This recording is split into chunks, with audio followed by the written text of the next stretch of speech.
The cup was halfway to his lips when Rogash Darkwolf moved. She had been watching the man across the crowded dockside tavern for the better part of an hour, not because he was handsome, though he was, in his weather-beaten, quiet-eyed way, but because something was wrong in this room and she had not yet figured out what. Rogash always trusted her nose. It had kept her alive through 3 winters in the Wraithfin Mountains and a clan war that had swallowed people she loved whole. Her nose did not lie. The scent hit her the moment the barmaid set the cup down in front of the man. Silvertongue root. Sweet, faintly floral with that sick underneath note that smelled like turned honey and cold metal. 3 drops in a drink and a person's heart simply stopped. It was a clean poison, favored by cowards and nobles, and she had learned its smell the hard way. She was on her feet before she had made any conscious decision. The man's name was Charles Chandler. She did not know that yet. She only knew he was lifting a clay cup to his mouth, and that he was going to die if she did not do something in the next 2 seconds. And Rogash Darkwolf had never in her life been able to stand by and watch something preventable happen. She crossed the tavern in 4 long strides and knocked the cup from his hand with a blow hard enough to send it shattering against the far wall. The room went silent. Charles Chandler looked at her. He was not afraid, which surprised her. Most men flinched when she moved fast near them. She was 6 feet 2, green-skinned, tusked, built like someone had decided a woman ought to be made out of mountain and intention. He just looked at her with those gray storm cloud eyes, and then he looked at the shattered cup on the floor, and then he looked back at her. "I take it," he said carefully, "you had a reason for that." "Silvertongue root," she said. "Your drink, 3, maybe 4 drops." The silence in the room held for another heartbeat, and then it broke into noise, chairs scraping, voices rising, the barmaid suddenly very interested in the far end of the counter. Charles Chandler did not move. He kept his eyes on her face, and she saw him working through what she had told him, taking it seriously the way some men never would have, especially not from an orc. "You are certain," he said. "I know the smell of Silvertongue root the way you know the smell of rain coming," she said. "I am certain." He looked at the barmaid. The woman had gone white. Charles set both hands flat on the table and stood slowly, and when he stood he was tall, not as tall as Rogash, but taller than most of the men in the room, lean and hard-muscled in the way of someone who spent more time on mountainsides than in chairs. He wore trail leathers, worn smooth at the knees and elbows, and a tracker's knife on his belt that had seen serious use. "Male," he said quietly. "Who sent you?" the barmaid broke. She did not even hold out for 10 seconds. She was crying before she finished saying the name. Dorvik Hal, the settlement's harbormaster, the man who controlled every dock on Lake Silven, and who had apparently decided that Charles Chandler's knowledge of the mountain passes and his stubborn refusal to take a bribe made him a problem worth removing permanently. What happened next moved fast. 2 of Dorvik's hired men pushed back from a corner table and put their hands on their weapons. Rogash moved again without being asked, stepping between them and Charles with the easy, unhurried confidence of a woman who had been in worse situations than this on mornings she would have called quiet. She had no drawn weapon. She did not need one. She simply stood in the space between Charles and the 2 hired men, and she looked at them, and the look was enough. They sat back down. "You should go," she said to Charles without turning around. "Not without you," he said, which surprised her again. She glanced back at him. He was watching her with an expression she could not quite read. Gratitude, yes, but something else underneath it, something open and direct that she did not know what to do with. "You do not know me," she said. "You just saved my life," he said. "I figure that earns an introduction at minimum."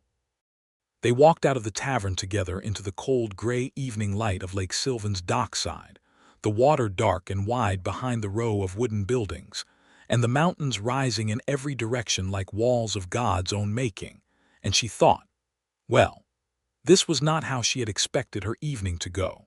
Lake Silven sat in a bowl of ancient mountains, ringed by dark pine forest and fed by snowmelt rivers that ran cold even in summer. The settlement was called Harrow Landing. 200 souls, maybe. spread along the lakefront in a ramble of wooden docks and stone-chinked log buildings, a trading post, a cooper's workshop, a tanner, 2 taverns, a market square that served also as a gathering ground when the council called one. It was the kind of place that smelled of pine smoke and fish and damp rope, and had the particular quiet of a community that was working very hard not to think about the thing it was frightened of. The thing it was frightened of was the Voakai. Rogash knew about the Voakai. She had run from them once, years ago, before she had learned that running was not the answer to anything. They were a raiding confederation, not a clan in any proper sense, more a collection of human outlaw gangs and displaced fighters who had been operating out of the eastern passes for 2 seasons now, burning settlements, taking goods, leaving bodies. They had been working their way west along the mountain arc, and everyone who lived in the lake country knew that Harrow Landing was next in the line. That was why she was here. Not because she wanted to be in a human settlement, where the stairs followed her like flies on a wound, and the children pointed, and the grown adults did not quite point but wanted to. She was here because she had been hired as a scout by the Harrow Landing Council, or rather, half the council had hired her, the half that was not Dorvik Hal, the half that was frightened enough to look past the fact that she had tusks. What she had not known, until tonight, was that Dorvik Hal was not just the political opposition. He was in the Voakai's pocket.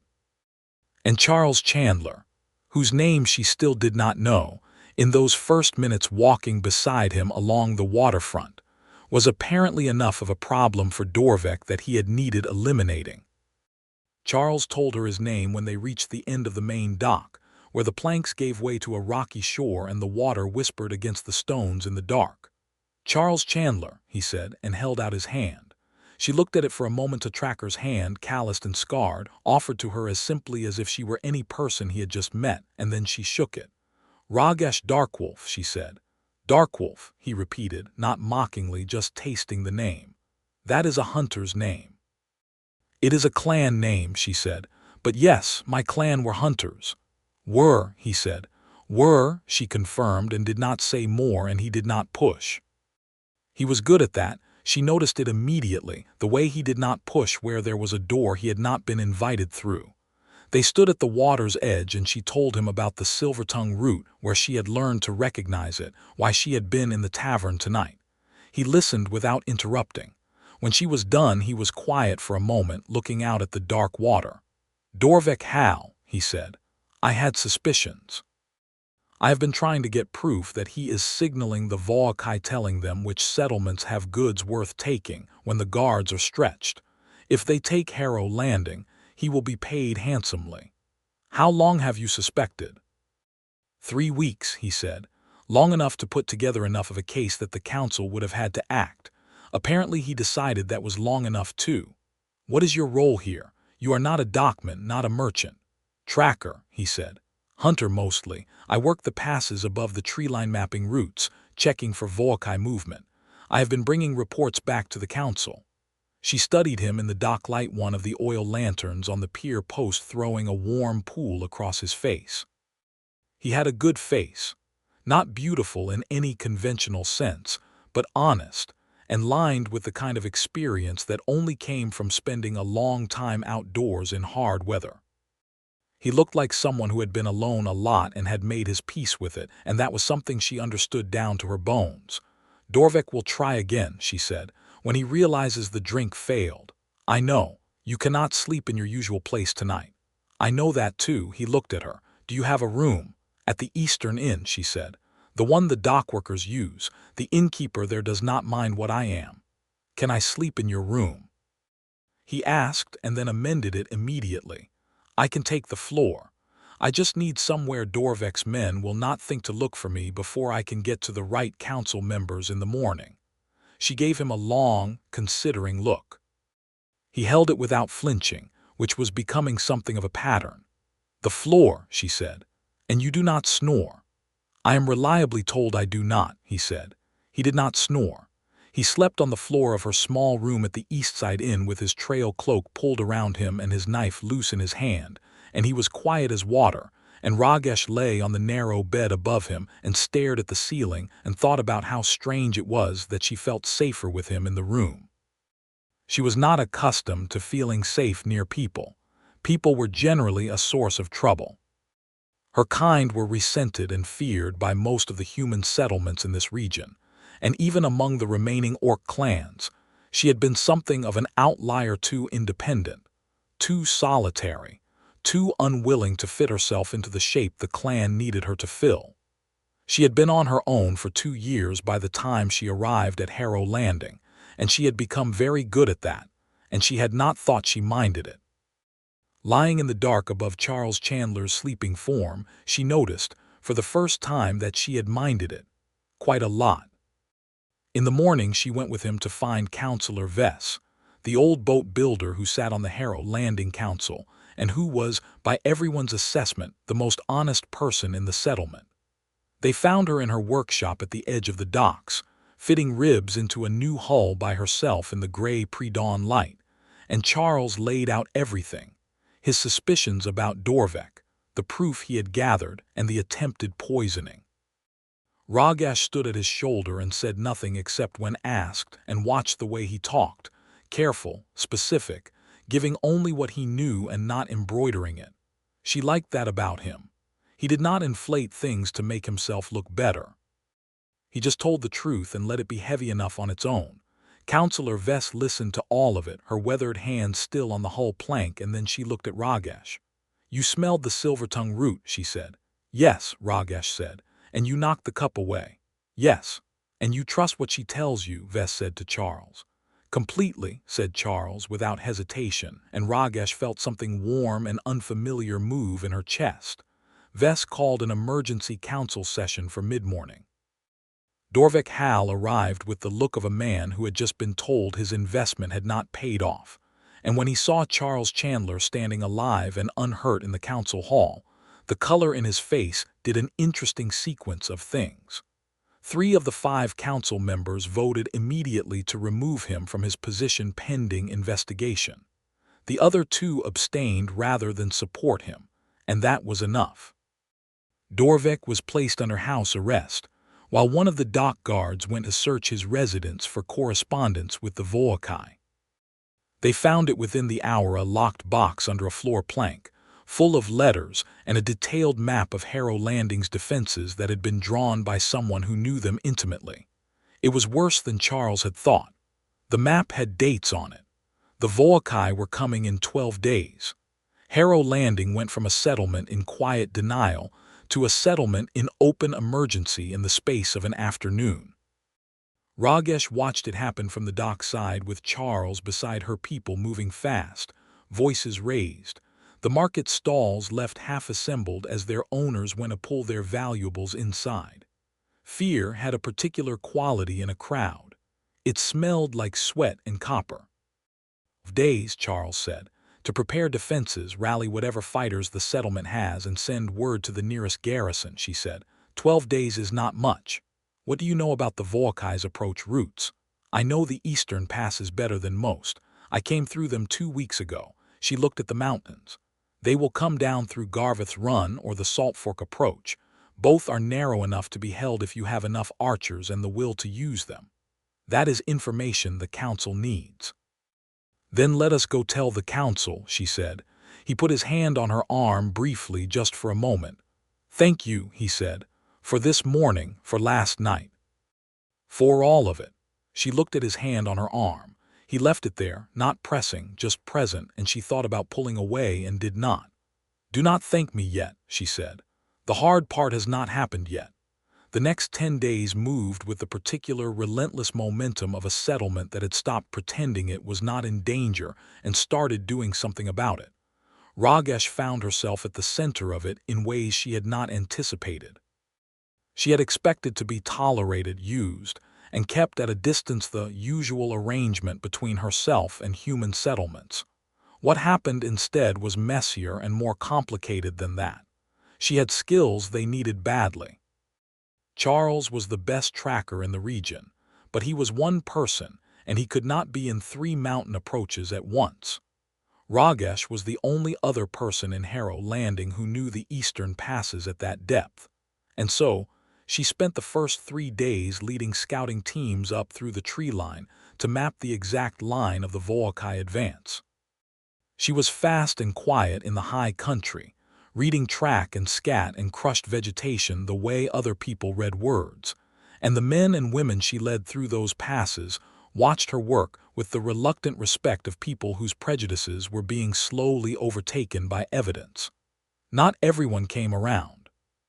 There was a man named Petter Skolden, a dockworker built like a rain barrel, who spent the first 2 days making comments under his breath that Rogash chose to ignore and Charles did not. On the second evening, coming back from a scouting run, Rogash heard Charles's voice from the other side of a woodpile quiet flat, the voice of someone who had made a decision.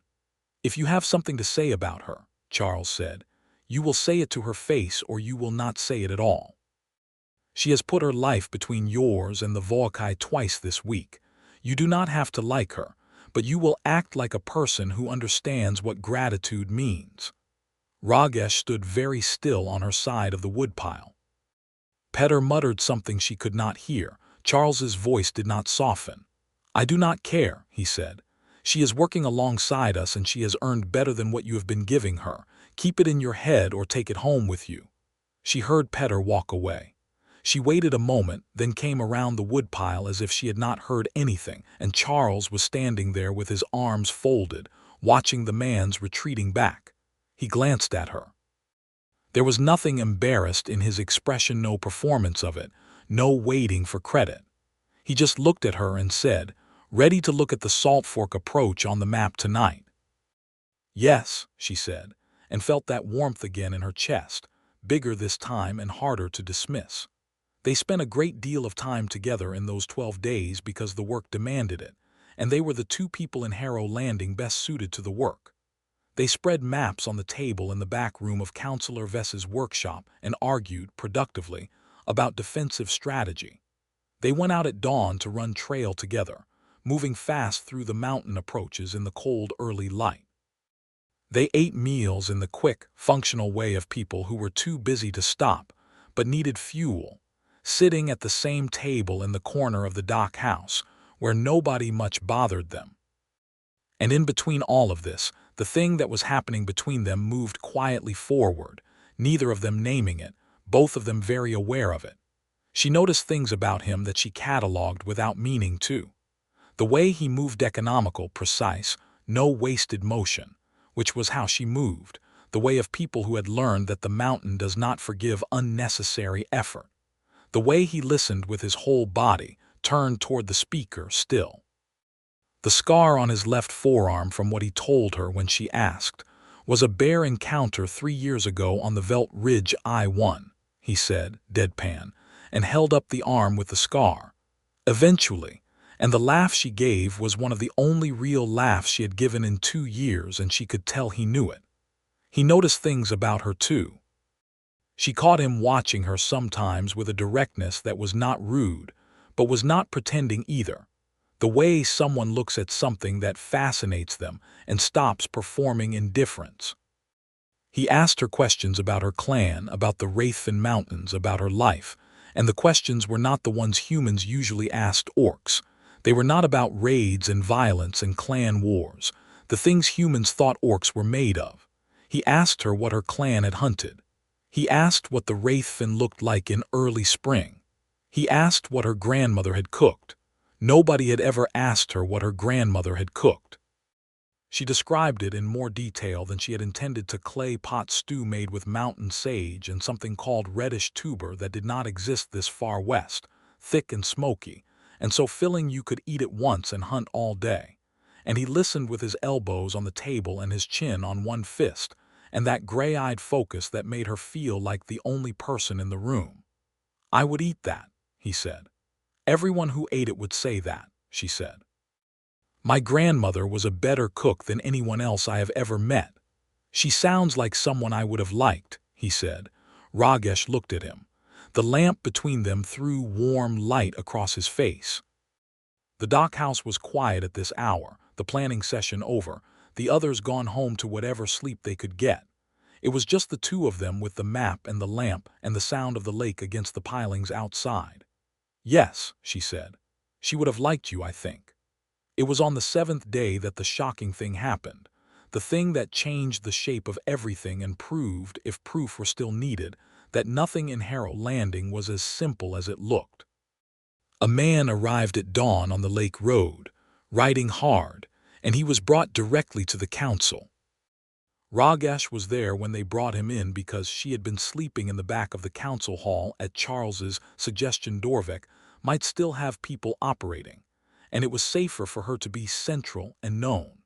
She looked at the man when they brought him in, and her hand went to her knife before she had thought about it. He was tall, lean, weathered, with iron-gray hair and a branded mark on the left side of his neck, the crescentan chain that was the Voakai's mark for their own condemned, the mark they burned into someone they considered a traitor to their cause. She had seen that mark before. It meant this man had broken from them or been expelled or done something they could not forgive. Charles, standing beside her, had gone very still. "You know him," she said quietly. "Degan Holt," Charles said. "Outlaw, used to run with a gang in the Grayville passes before the Voakai absorbed them. I thought he was dead." Degan Holt stood in the middle of the council hall with that brand on his neck and all the air of a man who had exactly nothing left to lose, and he looked at Councillor Vess and said, "I know where they are coming from. I know the exact route and the timing. I was with them until 3 weeks ago, when they decided I had outlived my usefulness. I have been writing ever since. I will tell you everything I know, and in return I want 2 things: safe passage west when this is done, and I want you to know what Dorvik Hal has done to this settlement so that his name is said correctly in whatever history comes after." The room erupted. Half the councillors shouted that he was an outlaw, a criminal, that his information could not be trusted, that this was a Voakai trick to get an agent inside the walls. The other half were quieter, looking at the brand on his neck, understanding what it meant. A man who had betrayed the Voakai was not an agent of the Voakai. Charles stepped forward. "Let him speak," Charles said. The room quieted in the way rooms do when the quietest person in them raises their voice. "I have been tracking Voakai movement for 6 weeks, Charles said. "I know their patterns. I can verify what he tells us. If he lies, I will know it. And if he is telling the truth, then whatever he used to be does not matter as much as what he knows right now." He looked at Councillor Vess. "Give him the floor." Vess looked at Degan Holt for a long moment. Then she nodded. Degan Holt told them everything. He described the Voakai force with a specificity that made Rogash's stomach tighten. Not just the number of fighters, but the commanders, the weapons, the timing. 340 raiders coming through not the eastern passes that everyone had been watching, but the northern lake shore by boat in the dark of the moon 3 days hence. 3 days, not 12. The date on Dorvik's map had been misdirection, bought time for the actual approach. Charles turned to her. His jaw was tight, his eyes working fast. "The northern shore," he said. "If they come by water, the docks are their primary target," she said. "Control the docks, control all transport in and out. They will land fighters on the north shore and come up through the reeds into the market square. How do we counter that? Fire and archers at the water line," she said immediately. "And someone needs to be in the mountain above the northern approach to signal the timing. The moment they move out of the reeds, the archers need to be ready. But the signal position," she looked at the map. "That is a full night's ride up to the Greyhead Ridge." "I can do it," Charles said. "Alone," she said. "I am a tracker," he said. "I work alone." "Not this time," she said. He looked at her. She held his gaze and did not look away. "Not this time," she said again, more quietly. Something shifted in his expression, not capitulation, but something softer than that. He nodded. "Then we ride tonight," he said, "together." They left at sundown with 2 horses and enough gear for a hard mountain push, and the settlement of Harrow Landing busied itself behind them with building fire breaks along the north water line and moving the archers into position. Degan Holt had been installed under guard in the dock house, not trusted but listened to, his branded neck visible every time he turned his head. his information being cross-checked against Charles's own maps with painstaking care. The ride up to the Greyhead Ridge was brutal and beautiful dark pine forest opening into bare rock, and then into the high open country, where the wind came off the glaciers above the lake, and the stars were huge and bright. Rogash rode slightly ahead, reading the trail in the dark the way she did, and Charles followed her lead without ego, which she noticed. They did not talk much on the climb. They did not need to. There was a companionable efficiency to moving with someone who moved like she did, someone who understood pace and silence and when to rest and when to push. Near midnight they stopped to water the horses at a high snowmelt stream that trickled black between pale rocks, and she filled her canteen and handed it to him first because she had reached the stream ahead of him, and he took it and drank and handed it back, and their hands overlapped on the canteen for a moment and neither of them pulled away quickly. "Rogash," he said. She was looking at the stream. "Yes." "When this is over," he stopped, tried again. "I have been traveling alone for a long time, working alone. I thought I was the kind of person who preferred it." She turned to look at him. He was looking at her with that direct, unflinching attention she had gotten used to in the last 10 days. "And now?" she asked. "And now I am not as sure," he said. Her heart did something complicated. She studied his face in the starlight, that honest, weathered, patient face, and she thought about what it would feel like to wake up in a year's time and not know where he was. "I have not had a person I was glad to be near in a very long time," she said. "It unsettles me." "Me too," he said. "Is that?" She tried to find the right words in a language that was not made for what she wanted to say. "Is that what this is? What is between us?" He did not pretend not to know what she was talking about. "I think so," he said. "I think it has been that since the tavern." "You were nearly dead in the tavern," she said. "And then I was not," he said. "And I was standing next to you. And everything since then has felt," he gestured at the night, the mountains, the space between them, "different from what I was used to." Rogash looked at him for a long moment. Then she moved the small distance between them and kissed him, deliberate, unhesitating, her hand against his jaw. His hands came up to her arms and held, not pulling, just present, the way he did everything, solidly, without pretense. The cold mountain air was around them and the horses were patient at the stream and the stars were extravagant overhead. When she pulled back, he was looking at her with an expression that made something bloom open in her chest. "That was," he started. "Good," she said firmly. "Yes," he agreed. "That is the word." They made it to the Greyhead Ridge before dawn, and found their vantage point in a tumble of pale boulders that looked down over the northern lake shore. A long dark thread of water visible below them. The north shore a pale band of reeds and dark sand. The sleeping settlement of Harrow, landing a scatter of lights further around the lake's curve. They settled in to wait, close together under the shared warmth of their cloaks because the altitude made the air knifing cold, and she was aware of every point of contact between them, his shoulder, his arm, the easy way he accommodated her presence as if she belonged there. The Vaokai came as Degan Holt had said they would. Just past midnight on the second night of their watch, the boats came out of the darkness on the lake, low, dark shapes moving without lights, too many of them, pulling for the north shore with that particular quiet that large groups of people achieve only when they are trying very hard not to make sound. Rogash counted silently. Degan had said 340. She counted more than that, and the cold feeling in her chest was not from the altitude. "Signal," Charles said. She lit the fire.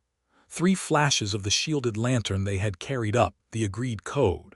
Below them, around the lake's curve, Harrow Landing would be moving into its positions now, the archers to the north waterline, the fire breaks readied, the heavy log barriers across the dockside lanes. And then Charles did something that made her look at him. He stood up on the ridge, stood up fully visible against the pale dawn sky that was beginning to gray behind the eastern mountains, and put his horn to his lips and blew a long, carrying call across the lake valley. "What are you doing?" she said. "They will see you." "That is the point," he said. He looked at her, steady and clear.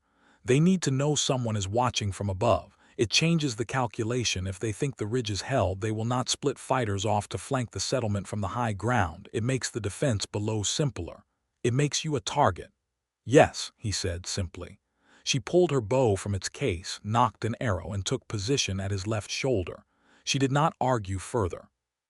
She understood what he was doing, and she was not going to let him do it alone, and they both knew that. The battle that followed was not the story of the two of them alone. It was the story of 200 people in a lakefront settlement fighting for everything they had built. But Rogash and Charles were the shape of it, up on that ridge, visible and signaling, calling adjustments down the slope as the Voakai boats changed course, as the archers below tracked the shifting approach, as the fire breaks were lit in two places to funnel the landing fighters away from the open dock front. She shot twice from the ridge, not to kill. She did not have killing distance at that range, but to mark, to show that the high ground was held by more than noise. Charles's horn called position changes through the pre-dawn dark like a language they had invented for this moment. Below them, Harrow Landing held its ground, and the Voakai Landing turned into chaos when the archers opened up at the water's edge, and chaos became retreat when the fire went up along the North Shore reed beds, cutting off the landing approach. By full dawn it was over. The boats were pulling back across the lake. 2 of the landing parties had been captured. The settlement had taken injuries, several serious, 1 man dead who would be mourned, but it had held. Harrow Landing had held. Rogash stood on the Greyhead Ridge in the cold morning light and felt the tension drain out of her slowly, like water through stone. Charles was beside her, his hand finding hers without looking, and she took it, his calloused fingers threading through her own, and they stood together looking down at the lake and the smoke and the settlement below. "You blew that horn like you wanted them to see you," she said. "It worked," he said. "If you had been on the shore rather than the ridge, it would have been a different outcome," she said. "For you, probably," he said.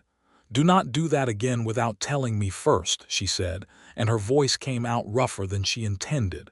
He looked at her. He had a scrape on his cheekbone from where a stone had skipped off the boulder near them during the exchange on the ridge. She reached up and touched it without thinking, and he turned his face slightly into her hand. "I will tell you first," he said. "Next time." "Good," she said, which was becoming something of a word between them. They came down the mountain in the morning light, leading the horses through the upper switchbacks, and she thought about what next time meant.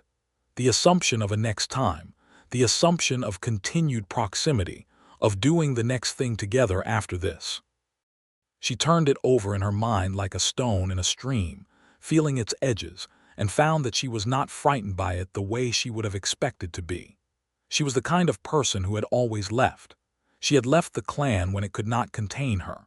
She had left every settlement she had passed through, always just before she got comfortable, always just before the stairs and the distance became something she had to engage with rather than ignore.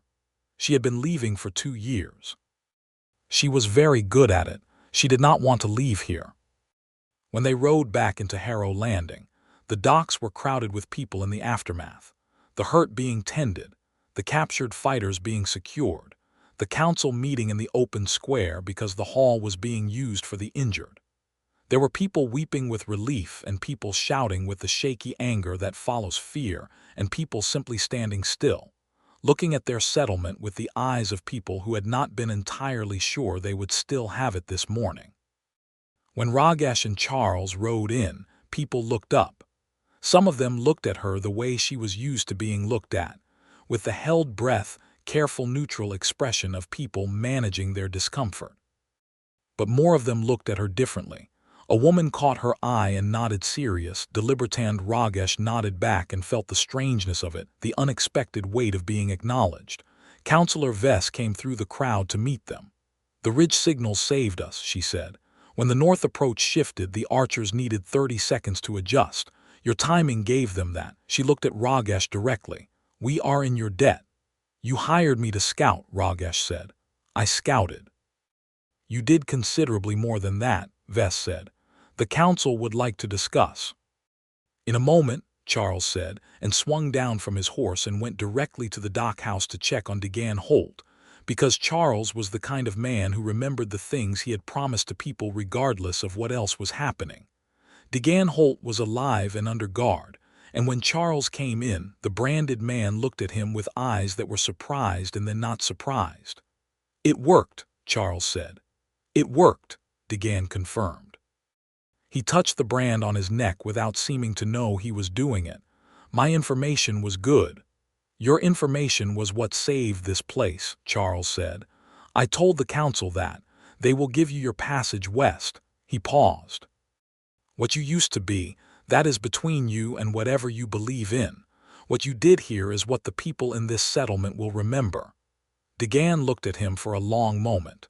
"You are an unusual man, Chandler," he said. "I have been told that," Charles said, and came back out to where Rogash was waiting. The processing of it all took the rest of that day and into the following one. The captured Voakai fighters questioned. Dorvik Hal's full treachery laid out before the council, and then before the settlement at the evening gathering, the extent of his correspondence with the raiding confederation, the maps he had provided, the timing information he had passed. It was worse even than the letters had suggested.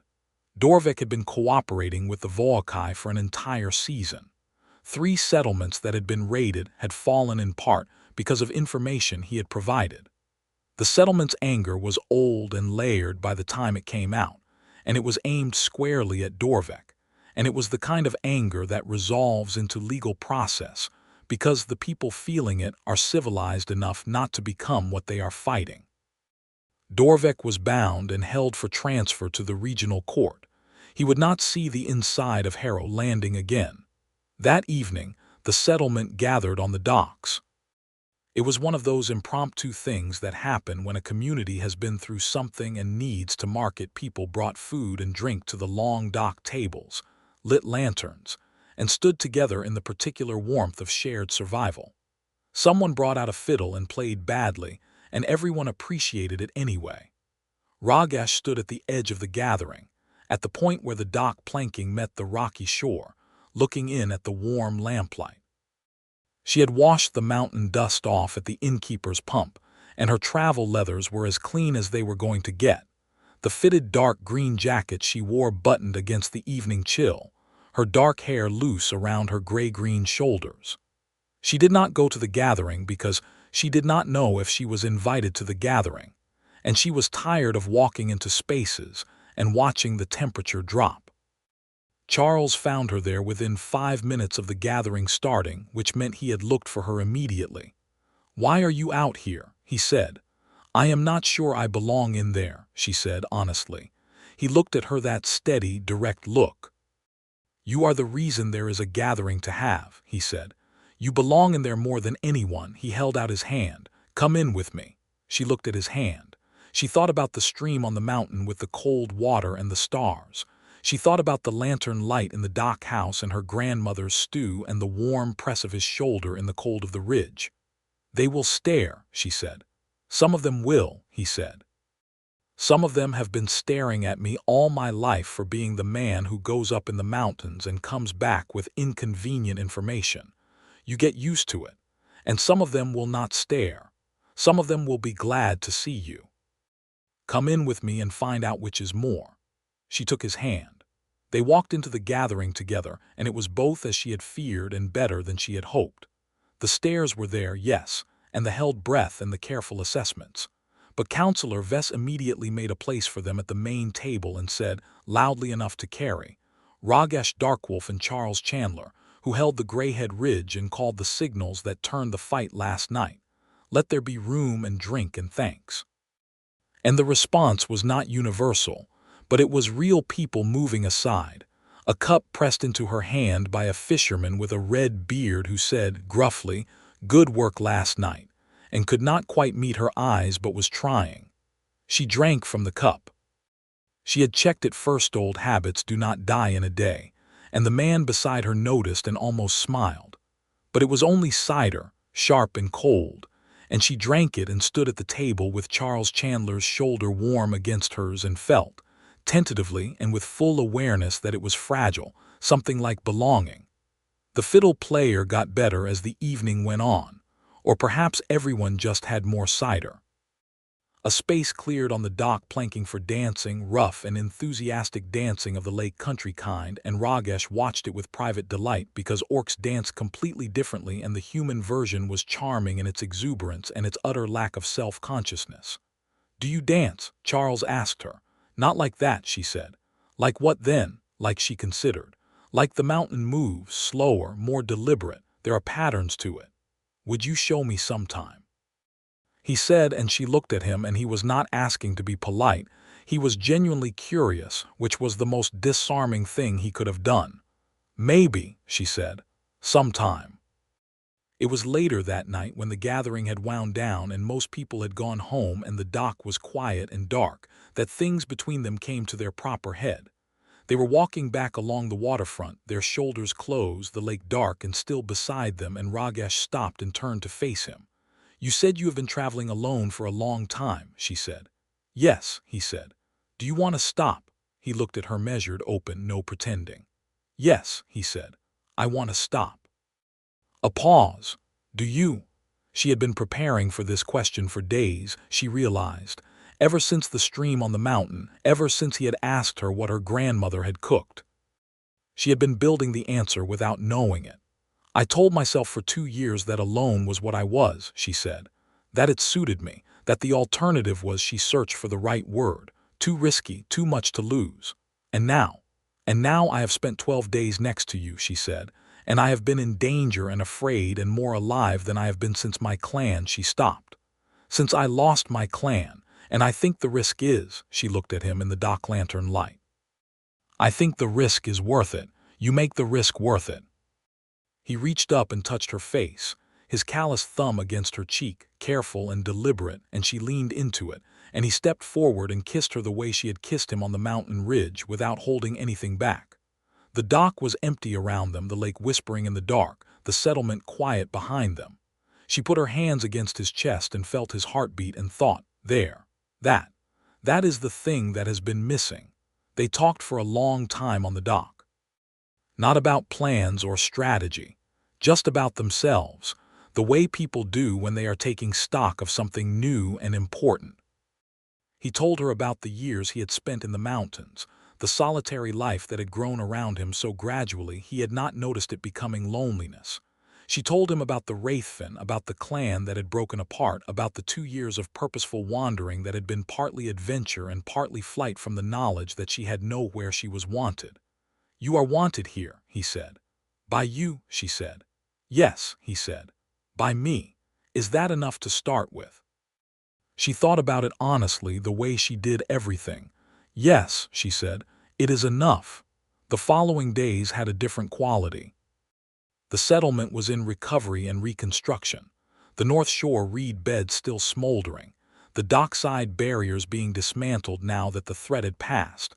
The transferred prisoners heading east under guard to the regional court with Dorvek among them. There was work to be done, and both of them did it. But the work had a different texture now.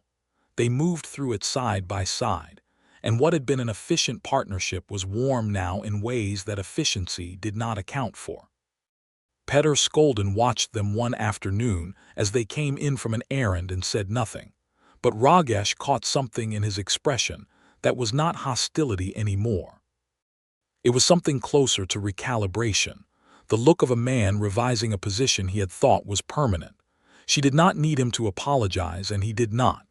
But she noticed, and she thought that was probably the best kind of change, the kind that happened quietly. Charles had a cabin on the edge of the settlement, at the point where the dockside gave way to the tree line, where the cleared land of Harrow Landing ended and the mountain country began. It was a small place, solidly built, with a stone hearth and a workbench full of tracking tools, and a window that looked straight up the mountain slope toward the high country he knew better than anyone. She had not been inside it until he invited her one evening to see the maps he kept, all the passes and routes and seasonal patterns of the region, charted in his careful, precise handwriting across dozens of sheets of heavy paper. She stood at his workbench and looked at the maps with genuine hunger.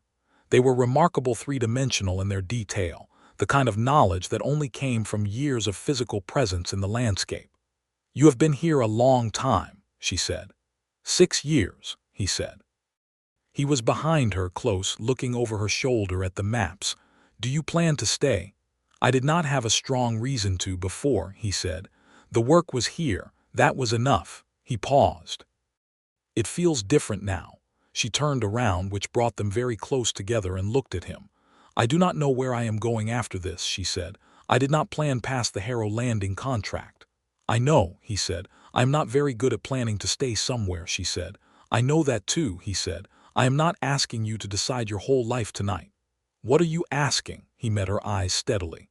I am asking whether you want to be here, he said. With me. For as long as it makes sense.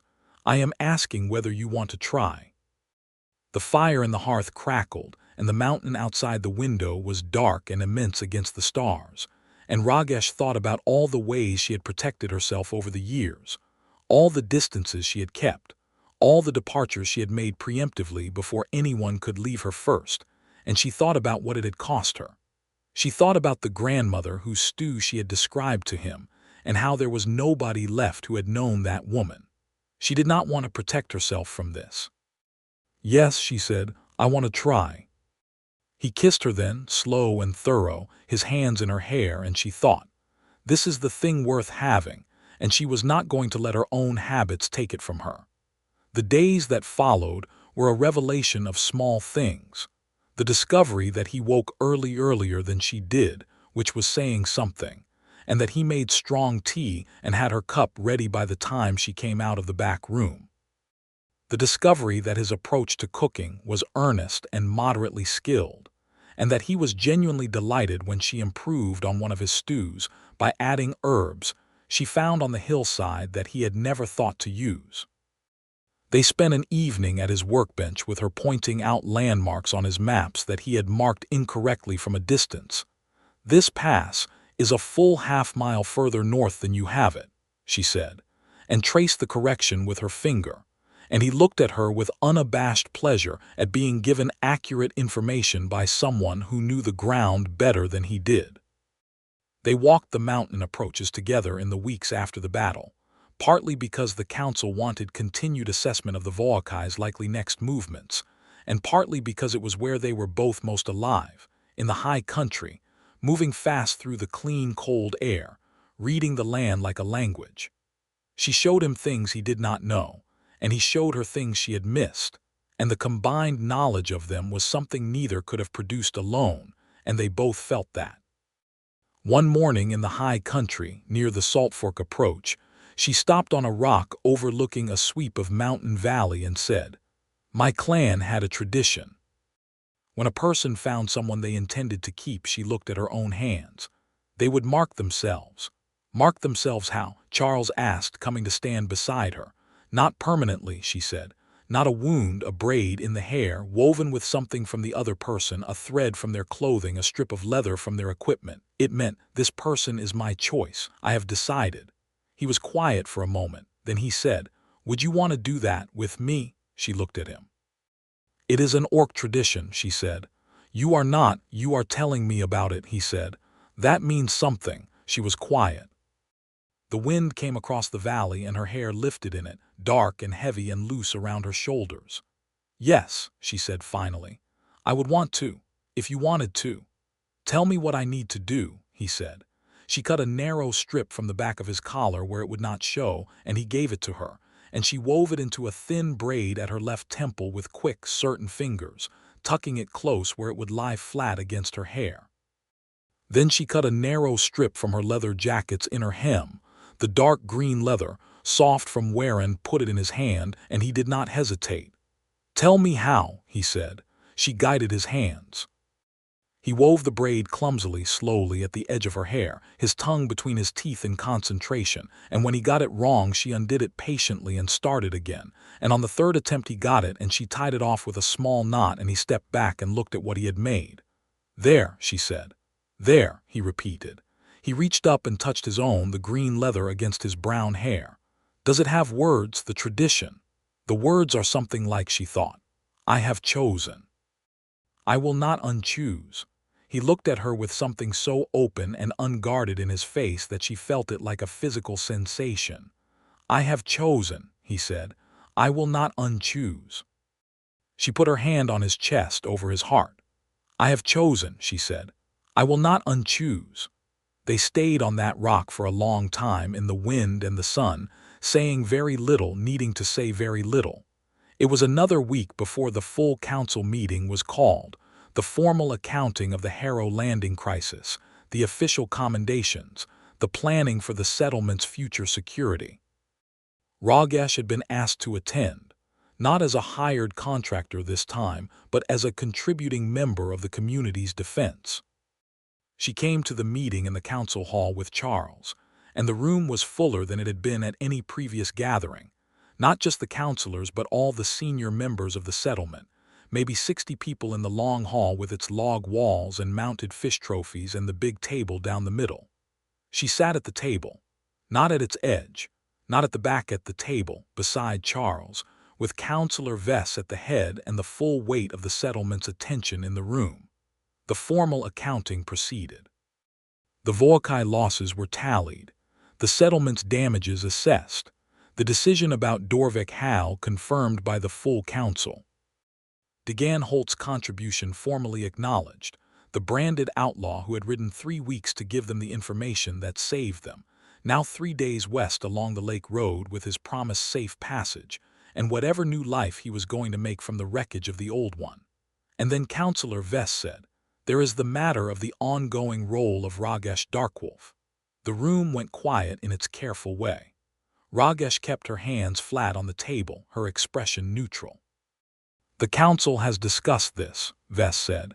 "There are those who feel that the arrangement was contractual and has been fulfilled, and that it ends here."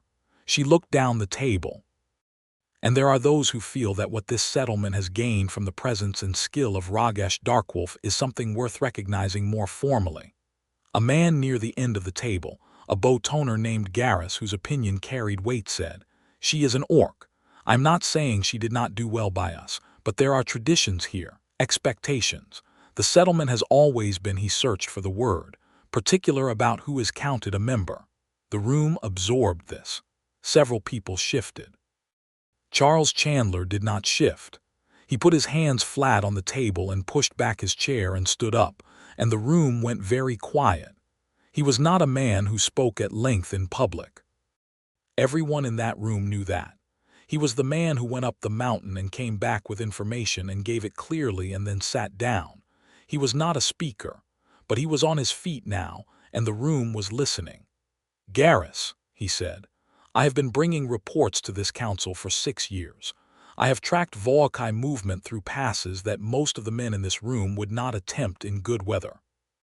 I have never once asked for anything from this settlement except fair payment for the information and a quiet place to work." He paused. "I am asking for something now." Garrus waited. "Rogash Darkwolf smelled the poison in my cup before I drank it," Charles said. "She crossed a room full of hostile witnesses and knocked it from my hand, knowing exactly what reaction that would cause, knowing that the room would turn on her, knowing that she was creating trouble for herself in a settlement that already had reasons to be uncomfortable with her presence. She did it anyway, because it was right." He looked around the table. "She spent the last 2 weeks sleeping in council buildings to protect evidence, scouting passes in the dark, standing on a ridge above a raiding confederation to call signals for people she owed nothing to at personal risk because the work needed doing. That is who she is. That is what she does." He looked at Garrus directly. "I have spent 6 years in this settlement. I have never spoken for anyone at this table. I am speaking for her now." His voice was steady and clear, and there was nothing in it but conviction. "If Harrow Landing is the kind of place that counts her contribution as acceptable only until the crisis is resolved and then goes back to treating her as an outsider, then Harrow Landing is a poorer place than I believed it to be, and I will say so here in this hall in front of everyone without any hesitation." The silence was complete. Then Councilor Vess said, "Thank you, Charles," and she looked at the table. Those in favor of a formal acknowledgement of Rogash Darkwolf's contribution, with an open invitation to remain in Harrow Landing under full standing as a resident of this community. 6 hands went up at once. Then a 7th. Garrus sat with his arms folded for a long moment, and then, quietly, with the expression of a man who knew when the argument was over, he raised his hand. 8 hands. The vote was unanimous. Rogash looked at the table for a moment. She could feel the warmth in her face, the particular heat of being seen, publicly, with full weight, by more people than she had ever allowed close enough to matter. She looked at Charles. He was still standing. He met her eyes, and there was nothing triumphant in his expression, no self-congratulation, nothing for himself. It was just, "I said the thing, I meant it. I will mean it tomorrow." She stood up. The room was looking at her. She had made speeches before in the clan at tribal gatherings, but she had not made one in a long time, and certainly not to a room of humans who were just in the process of deciding what she was to them. But she was Rogash Darkwolf, and she had never in her life said less than what she meant. "I came to Harrow Landing because you needed a scout and I needed work," she said. Her voice carried. "I did not come expecting to stay. I did not come expecting anything from any of you except fair pay and basic courtesy." She looked around the room, meeting eyes, one by one. "What I found was more complicated than that. I found people who were frightened and doing the work of not being paralyzed by it. I found honest people who wanted to protect what they had built. And I found," she glanced at Charles briefly and felt the warmth of the braid at her temple, the strip of his collar woven into her hair, "I found someone worth staying for." She looked back at the table. "I accept your invitation. I will stay. I will continue the work in the passes, and I will do it for this settlement as someone who is part of it." A pause. "In return, I ask only what I would ask of any place I chose to belong to, that you take me as I am. Not as a problem to be managed, not as a useful thing to have when there is danger and a discomfort the rest of the time. As I am, which is an orc, a hunter, a woman who is very good at knowing when something is wrong before it gets worse. Take me as that and I will give you everything I have." The room was quiet for a moment. Then Councillor Vess started to clap, and she was not alone, and the sound that built in the log-walled council hall of Harrow Landing was not the roar of a crowd but something better, the genuine, slightly surprised applause of a community discovering that it was larger than it had thought. Garrus clapped. Petter Skolden clapped. The fisherman with the red beard who had pressed the cider cup into her hand on the dock night clapped until his palms went red. Charles was looking at her, with an expression that she thought she would like to look at for a very long time. After the meeting, they walked out of the council hall into the afternoon, the lake sharp and blue under a cloudless sky, the mountains white-capped and immense, the docks busy with the normal life of the settlement. She stood in the sunlight and breathed the cold lake air and felt the strangeness of it, the particular strangeness of a door opening that you had given up expecting would open. "You did not have to do that," she said. "Stand up like that." "Yes, I did," he said simply. "You might have made enemies." Garrus raised his hand, he said. "Eventually," she said. "Eventually is enough," he said. He stopped walking and turned to her on the dock planking in the full light of the afternoon, with the settlement alive and moving around them. He took her hand, both hands, and held them and looked at her. "I want you to know something," he said. She waited. "I have been careful my whole life," he said, "about people, about letting things matter. I have watched people I cared about leave," or he stopped, "or not be here anymore. And I learned to keep a distance that felt like self-sufficiency but was really just anticipating loss." He held her hands and did not look away. "I am not doing that with you. I am not keeping a distance. I am not hedging or being careful or waiting for the thing that will go wrong. You are the person I have chosen, and I am telling you that directly, out here in the middle of the dock, in front of anyone who wants to look." Rogash looked at him, this honest, patient, brave, uncomplicated man who had been alone in the mountains for too long and had stopped expecting the thing that had arrived anyway, and felt what she felt. "I know," she said. "I know you are." She squeezed his hands. "I am not leaving. I said I will not unchoose. I meant it. "I know," he said. "I know you meant it." She kissed him on the dock in the afternoon light, with the lake behind them and the mountains above them and whoever was watching, and she did not care who saw. Actually, she was glad for who saw. The weeks that followed were good ones, not untouched by difficulty, because nothing in that world was, but good in the deep sense of having the shape of something that was going to last. Rogash moved into Charles's cabin at the edge of the settlement, the one with the mountain-facing window, and the maps on the workbench, and the stone hearth that kept the cold at bay. She brought what she had, which was not much: her bow, her kit, her worn travel leathers, a small carved figure that had been her grandmother's. She set the figure on the windowsill, and Charles looked at it without asking what it was, and then he asked that evening over supper, and she told him, and he nodded and said nothing except that it was a beautiful piece of work. She reorganized his maps. He watched her do it with the expression of a man who knew that interference in a working system was occasionally the only way to improve it, and when she was done, the reorganization was objectively better, and he told her so. "You are very good at this," he said, looking at the newly ordered charts. "You are very good at gathering the information," she said. "The organization was the weak point." "I work alone," he said. "Working alone, you develop habits." "You do not work alone now," she said. "No," he said. "I do not." They ran the mountain passes together through the late summer charting Voakai movement, which had pulled back substantially after the failed Harrow Landing raid, assessing whether the Confederation was regrouping or dissolving.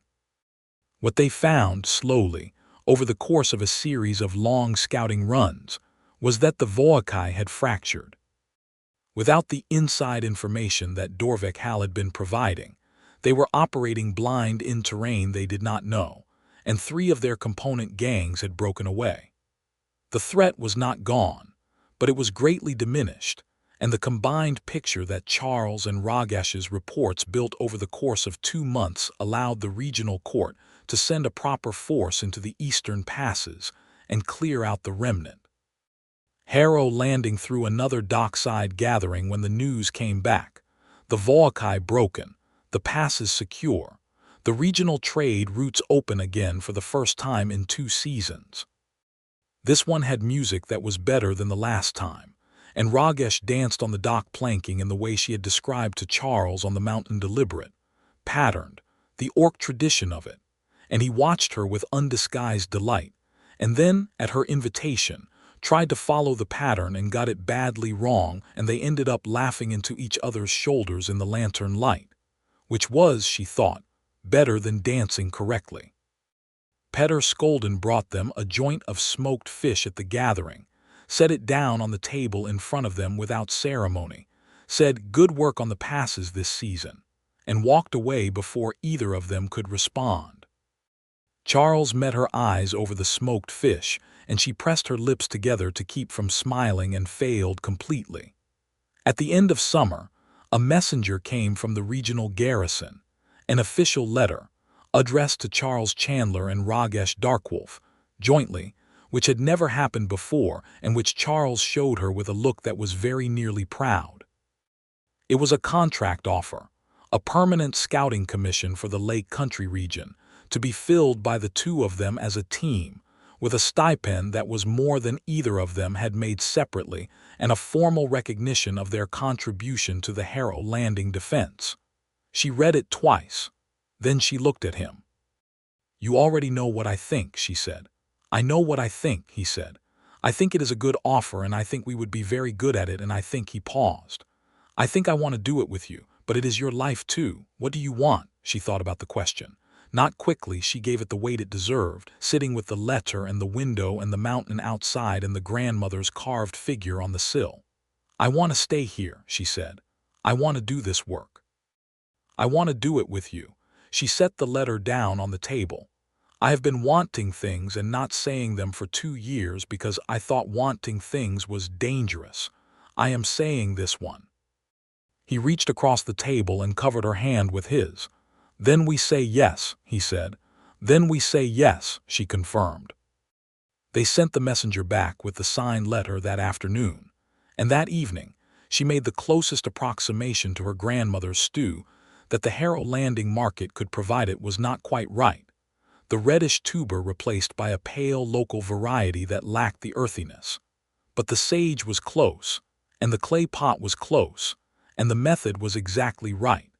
And Charles ate 2 full bowls and sat back with the look of a man who had been given something he had not known he needed. "That," he said, "is exceptional." "It is not as good as my grandmother's," she said. "I did not have your grandmother's," he said. "I have this, and this is, I cannot describe how good that is." She looked at him across the table in the firelight of his cabin, her cabin now, their cabin, and thought about how far she had traveled to get here. The 2 years of leaving, the years before that of not quite fitting anywhere, and then the one evening in a dockside tavern when the smell of turned honey and cold metal had hit her across a crowded room, and she had moved without thinking because moving was what she did when something was wrong. She had saved his life, and in doing so had found the place she had been looking for without knowing she was looking. That was not a bargain she had made deliberately. It was the kind of thing that just happened if you were paying attention, if you were willing to follow the nose that had never lied to you. "I almost did not go to that tavern," she said. He looked at her. "The night of the cup," she said. "I had been there the night before, at the other tavern, the harborfront one. I was going to go back there.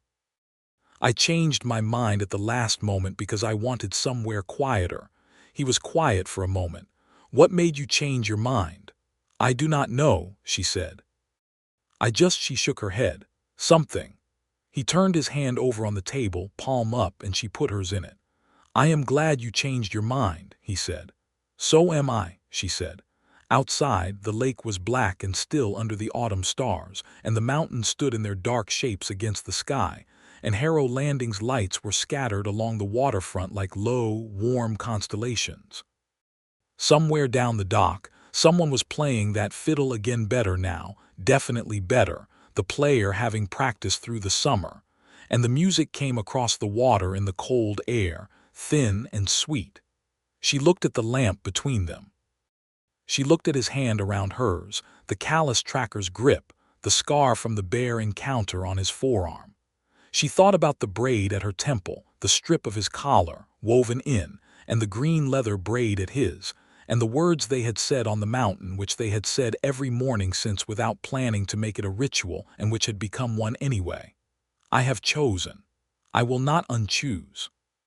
She got up from her side of the table and came around it to him, and he made room for her without being asked, pulling her in, and she settled against his shoulder in the warmth of their hearth, with the mountain outside, and the fiddle on the lake, and the work they would do tomorrow, and the day after that, and however many days came after, the passes to run, the passes to chart, the seasons to track, the world to read together in the language they were both fluent in. The language of ground and wind and careful attention to the thing that was coming before it arrived. She was not leaving this. She had chosen. She was not going to unchoose. The fire burned low and the fiddle played on, and Charles Chandler sat in the warm hearthlight with Rogash Darkwolf's head on his shoulder and his hand in her hair, and the autumn dark full of mountains and stars outside the window. And he felt something he had not felt in a very long time, something he had been so careful not to feel that he had almost convinced himself it did not exist.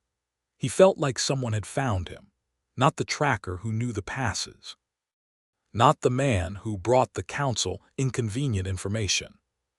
Him, the person underneath all the competence and the solitude and the years of working alone in the high country, because working alone was what you did when you had decided that people were unreliable and loss was inevitable.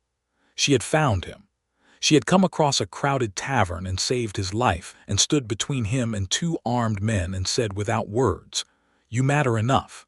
You are worth the trouble." He would spend the rest of his life being worth the trouble. He intended that the way he intended everything, fully, without reservation, without leaving himself a way out. "Rogash," he said. She said, not moving. "Thank you," he said, "for coming to that tavern. For changing your mind." She made a small sound that might have been a laugh. "You are welcome," she said. "Thank you for not dying." "I had help with that," he said. "You did," she said. "Very good help." He laughed genuinely, the kind of laugh that comes from the chest, and she felt it and laughed too, and the cabin was warm and the night was cold outside and the fiddle was getting better all the time. In the morning they would be back on the mountain, back to the work, the passes and the charts and the endless careful reading of the landscape. In a week there was a council meeting to attend. In a month the first snow would come down the mountain faces and the high country work would shift to winter patterns, lower routes, closer tracking. There was no shortage of what needed doing. But tonight the fire burned and the lake was still and Harrow Landing was safe, and Rogash Darkwolf was exactly where she intended to be, and so was Charles Chandler, and neither of them was alone anymore, and that was the thing. That was all of it, right there in the warmth of the hearth and the sound of the water and the weight of the braid at his temple, the green leather she had given him, the small permanent marker of a choice that was not going to be unmade. The fiddle played something slow and sweet out on the dark water, and the mountains held the sky, and the night went on.